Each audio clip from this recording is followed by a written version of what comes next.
O programa Academia de hoje percorre os paradigmas existentes na filosofia do conhecimento. Será correta a afirmação filosófica que diz que o conhecimento, está limitado à capacidade que o indivíduo tem de formular proposições sobre alguma coisa? Essa discussão é velha, conhecida de estudiosos e também compôs o tema da tese de doutorado de Aurora Tomazini de Carvalho. Autora do estudo, Aurora Tomazini de Carvalho. O Construtivismo Lógico-Semântico, curso de Teoria Geral do Direito. Tese de doutorado apresentada ao programa de pós-graduação da Faculdade de Direito da Pontifícia Universidade Católica de São Paulo, PUC, para obtenção do título de doutora em Filosofia do Direito. O debate sobre esse interessante trabalho conta com a participação de 2 professores da Universidade de Brasília, a UNB. Enilde Faustis, do Departamento de Linguística, Português e Línguas Clássicas, e Marcelo Neves, professor titular de Direito Público. Quero aqui agradecê-los pela presença, por aceitar o convite da TV Justiça para participar do programa Academia de hoje, e nós vamos conferir um resumo sobre a tese.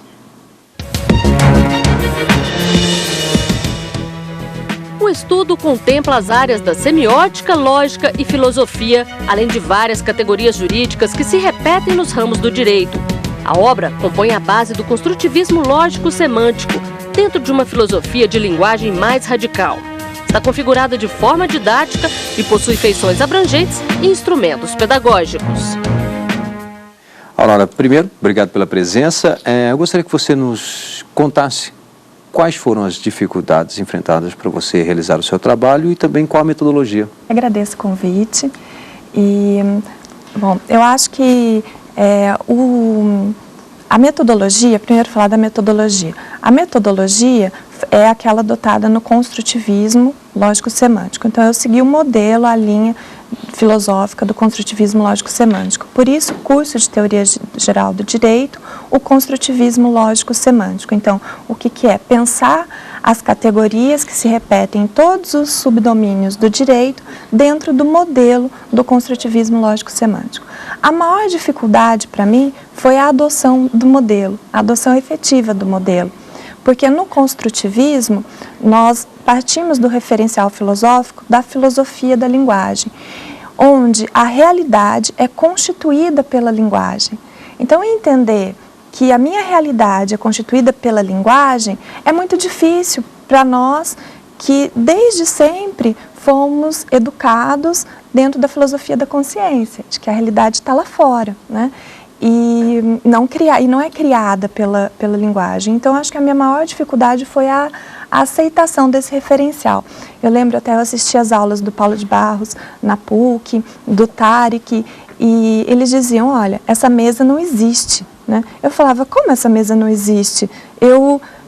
Se eu for passar daqui para lá, eu não consigo, eu bato na mesa, né? Mas a mesa é uma construção. É uma construção que está na minha cabeça. O que eu tenho aqui é um suporte físico. A palavra mesa vai criar a minha realidade mesa. E a partir do momento que eu começo a definir essa palavra, essa realidade se constitui como uma realidade efetiva para mim. Então, esse referencial, acho que foi o mais difícil de eu entender. Eu deixei o primeiro capítulo do livro para escrever por último, justamente porque eu estava com essa dificuldade de entender efetivamente que a realidade se constitui por meio de linguagem. E aí eu tirei umas fériasinhas e fui para minha casa em Londrina para pensar melhor sobre esses conceitos. Cheguei lá, meu pai é professor de letras, né, e trabalha com essas categorias muito bem.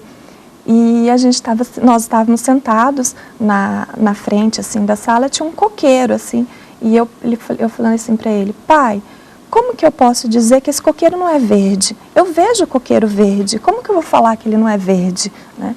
E ele me disse assim, Aurora, o coqueiro não é verde. Né? Eu falei, como não? Estou vendo ele verde. Ele falou assim, olha, tudo que o coqueiro não é verde, porque para sobreviver ele faz a fotossíntese. Na fotossíntese ele não absorve a luz verde, ele repele o verde. Então, o dia que ele for verde, ele morre. Né? Então, o coqueiro é tudo menos o verde. Né? Então, o coqueiro é verde de fora e de dentro não. Eu posso dizer que o coqueiro é verde? Né?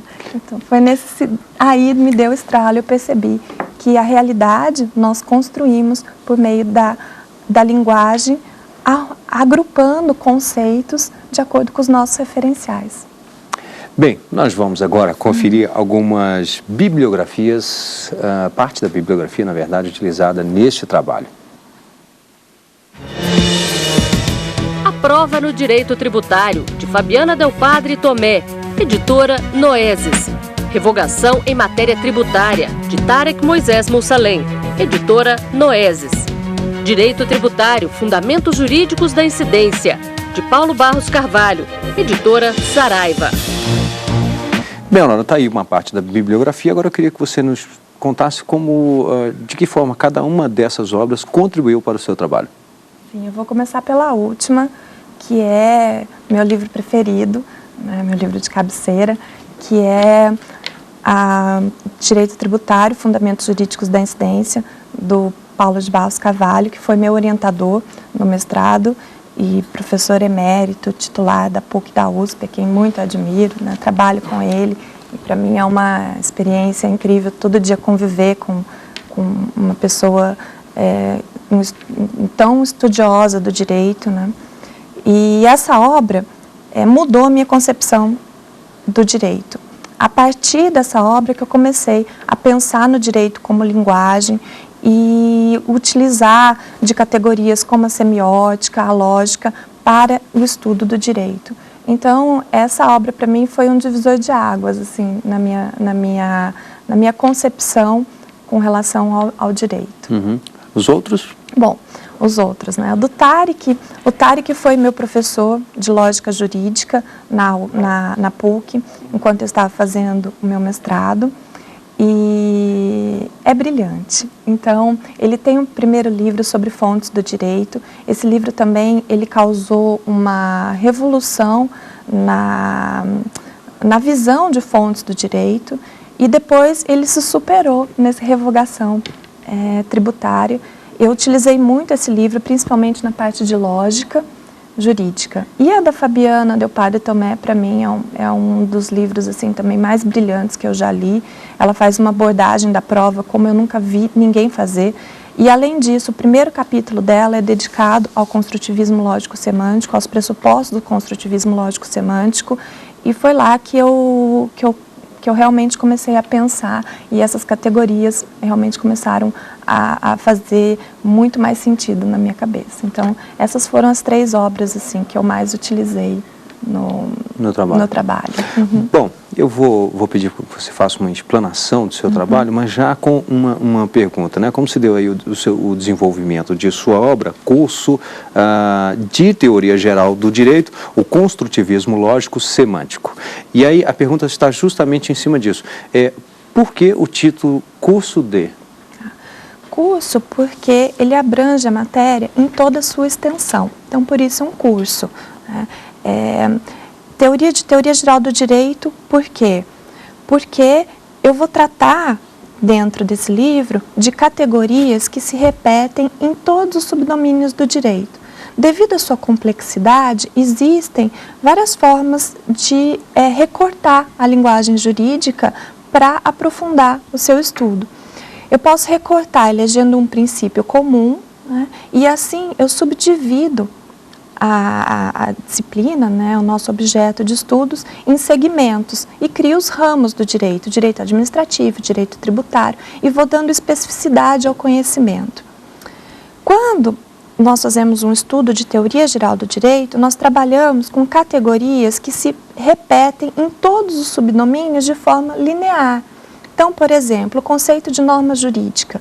O conceito de norma jurídica vai ser o mesmo, tanto no direito penal, quanto no direito administrativo, quanto no direito tributário. Eu só vou colocar depois a especificidade da matéria. Então, norma jurídica tributária, norma jurídica penal.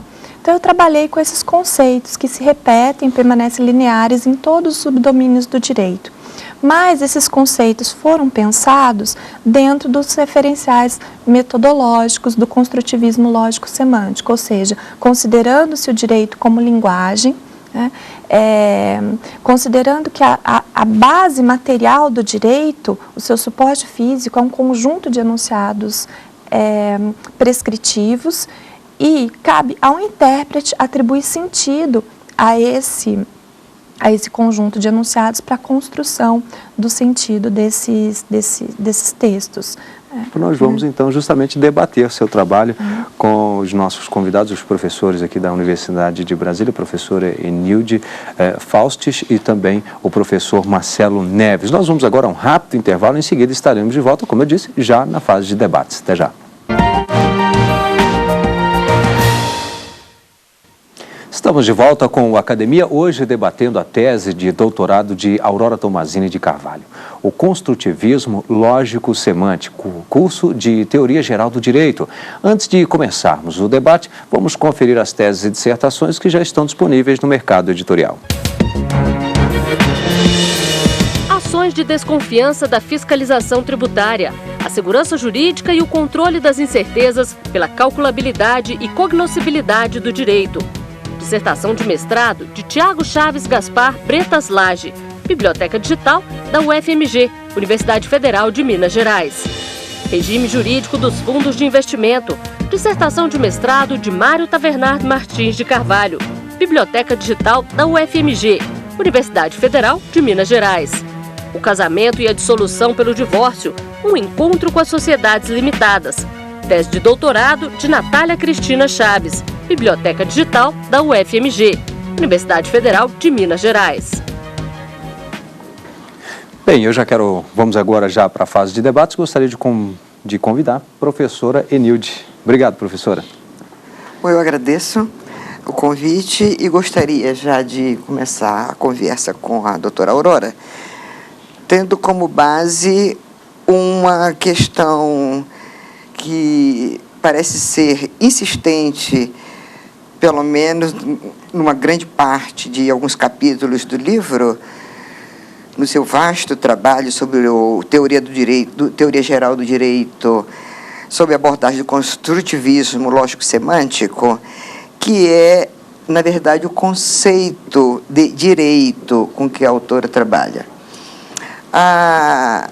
É interessante porque a reflexão da doutora Aurora em torno da questão da linguagem, pelo menos no meu ponto de vista, é extremamente salutar para nós da área de letras e de linguística, e primordialmente para o meu grupo de pesquisa, que trabalha justamente com essas categorias, passando pela categoria peirciana. E eu vejo lá que a semiótica tem um papel relevante no seu estudo. E, ao buscar o conceito de direito, antes a autora chama atenção para as ambiguidades do conceito, para a vaguidão, enfim, para uma certa falta de precisão do conceito. No entanto, ao continuar a leitura e buscar entender o conceito de direito, a autora discorre sobre positivismo, né? E chama atenção para duas escolas, a do positivismo sociológico e a do positivismo jurídico, segundo a teoria keyosiana. Nesse caso, então, resta para nós considerarmos quais são as categorias do construtivismo semântico em que se insere o trabalho. Mas, para isso, a autora faz 3 cortes, né? Ainda em torno das questões jurídicas, ou seja, há direito onde houver normas jurídicas, onde houver normas jurídicas haverá sempre linguagem, e o direito é um instrumento constituído pelo homem, com a finalidade de regular condutas intersubjetivas. Enfim, a linguagem está no topo do estudo construtivista. Então, ao aplicar a técnica dos 3 planos com que a senhora se preocupa, que são os planos que compõem as relações sígnicas de um texto, a saber, o plano sintático, o plano semântico e o plano pragmático, ao direito positivo, que no final das contas se descobre que a senhora está trabalhando com o direito positivo, a senhora ressalta que o direito é um sistema de mensagens insertas num processo comunicacional, e mais adiante acentua que, entre as pessoas, o entendimento se dá por meio de um sistema de signos que assegure a interação.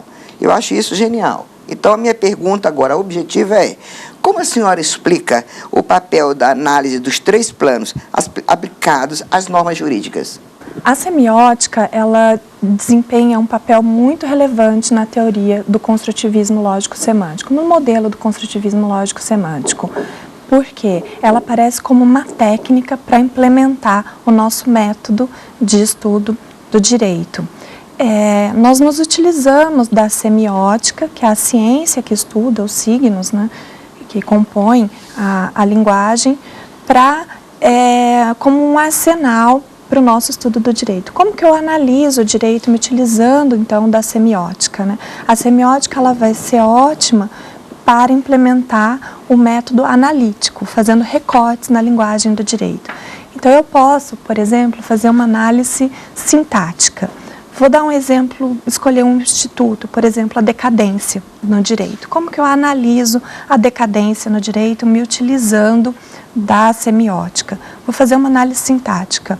A decadência é uma norma jurídica. Como que eu vou construir essa norma jurídica? Então, a estrutura dessa norma jurídica. Aí eu vou me socorrer da sintática, da estrutura do discurso. Depois eu vou pensar o que é a decadência, né? A decadência é uma norma jurídica, é um fato jurídico, é uma relação jurídica, é um acontecimento do mundo social. Eu estou delimitando o âmbito semântico da decadência. Então, eu estou fazendo uma análise semântica do que é a decadência.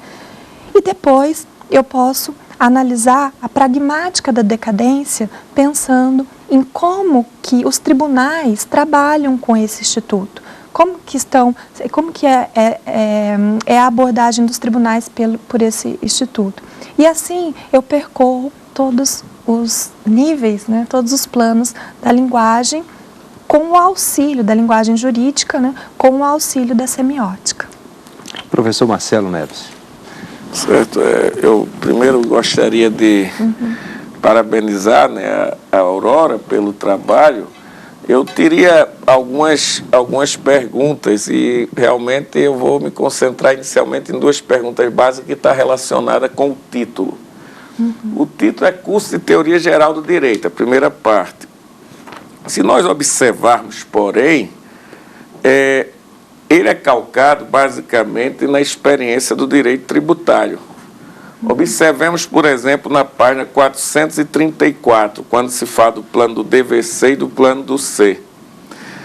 Se coloca no plano da linguagem jurídica 2 o aplicador e se põe no plano da linguagem social a relação bilateral.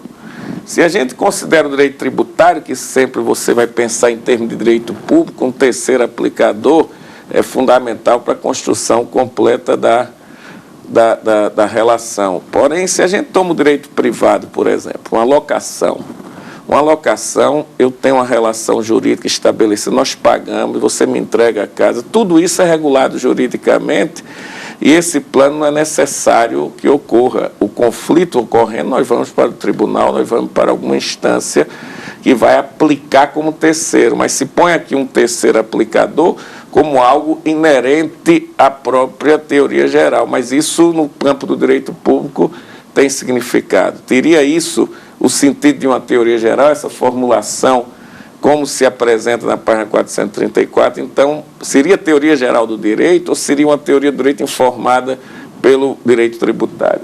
Em segundo lugar, o construtivismo lógico semântico.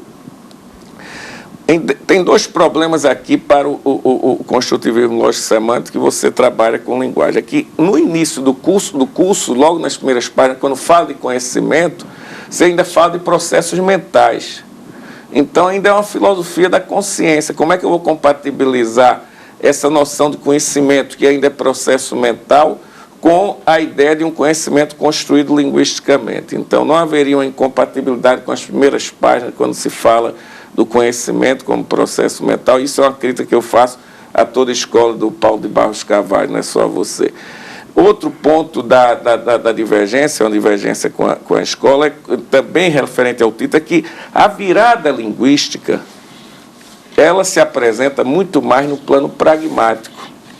Quer dizer, você trabalha com o modelo semântico e fala da virada linguística. E quando você está se falando na virada linguística, você está enfatizando a dimensão pragmática. Essa é a tradição que tem Peirce, mas também Wittgenstein, em Habermas, quer dizer, então fica um pouco parecendo que você está mais ligado ao modelo de Carnap, outros modelos, e não ao modelo da virada linguística. Então são essas observações que eu faria inicialmente, que são críticas, mas eu gostaria de ouvi-la sobre a questão. Bom, vamos por partes, então, né? A primeira pergunta diz respeito a, será que isso não estaria só vinculado mais ao direito público? Essa teoria não estaria só mais vinculada ao direito público?